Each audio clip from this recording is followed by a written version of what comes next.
Bismillahirrahmanirrahim. Assalamualaikum warahmatullahi taala wabarakatuh.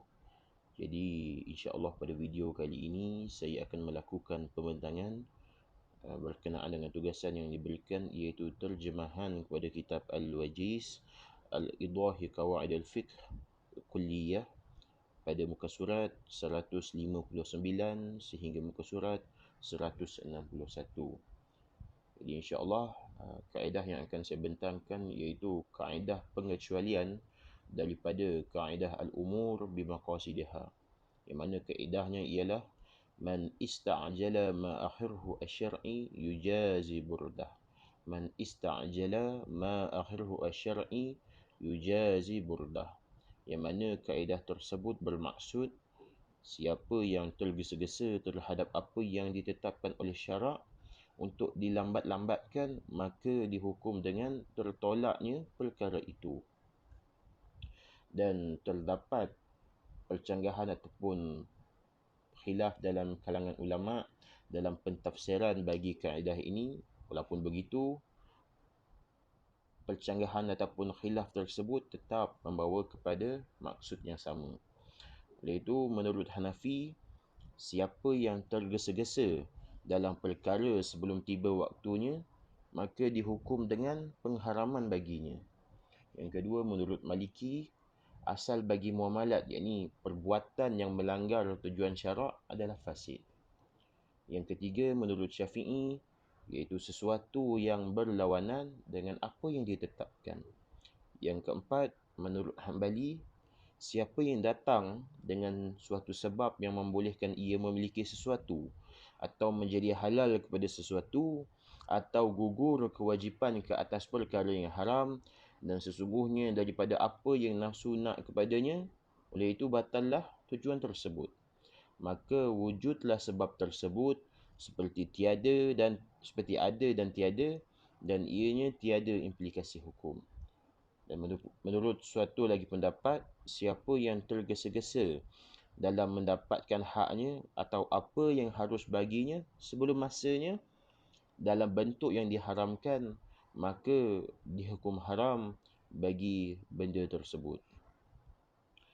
Baiklah, seterusnya pada muka surat 160, siapa yang mengambil satu jalan yang mana jalan tersebut tidak mengikut syarak dengan tergesa-gesa untuk mendapatkan sesuatu mengikut tujuannya yang mustahak baginya, dan prinsip syarak ini berlawanan dengan tujuan dia, maka wajiblah pengharaman sebagai balasan kepada perbuatan dia yang tergesa-gesa.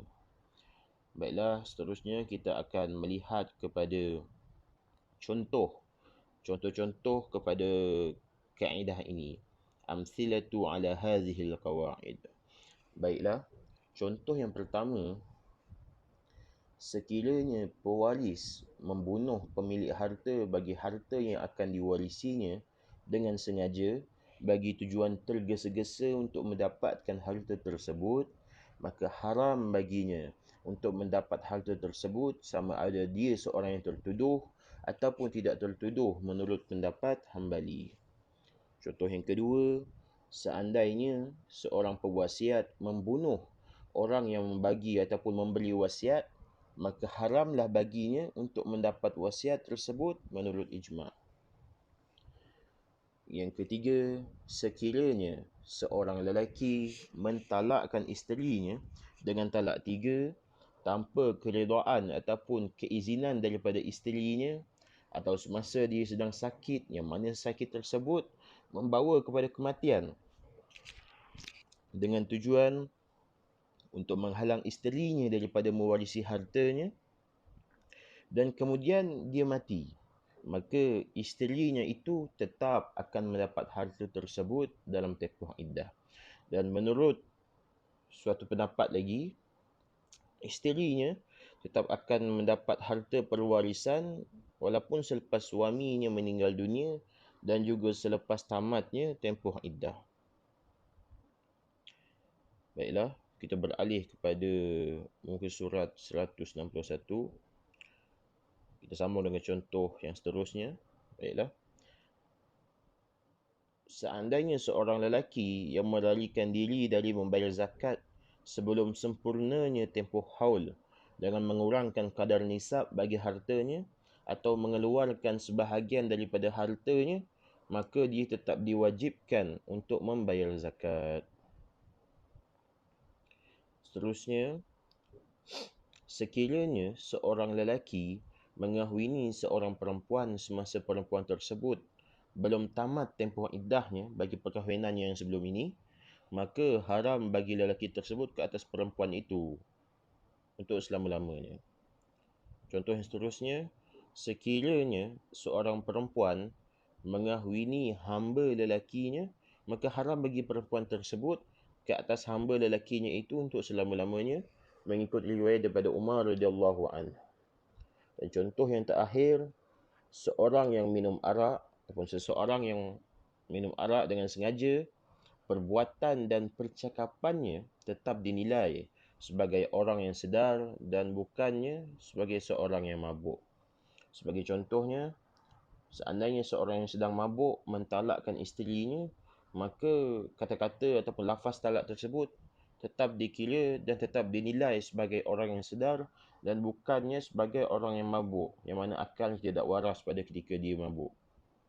Baiklah, seterusnya kita beralih kepada istisna'at minal qawaid, iaitu pengecualian daripada kaedah. Jadi contoh yang pertama, seandainya seorang emak kepada budak ataupun hamba membunuh tuannya dengan tujuan untuk membebaskan diri, maka tidak haram pembebasan diri tersebut dengan cara membunuh. Dan walaupun pembunuhan tersebut dilakukan dengan sengaja dengan tujuan untuk membebaskan diri, kerana pembebasan diri tersebut sabit dari sisi syarak. Walaupun begitu, ianya tetap tidak menafikan hak kisas bagi hamba perempuan tersebut. Contoh yang kedua, sekiranya pemiutang membunuh penghutangnya, maka halallah ataupun selesailah hutang bagi penghutang tersebut menurut suatu pendapat yang rajih. Dan menurut satu pendapat lagi, pemiutang tersebut boleh menuntut hutang tersebut daripada warisnya. Baiklah, sekian sahaja pemandangan saya. Billahi taufiq wal hidayah. Wassalamualaikum warahmatullahi taala wabarakatuh.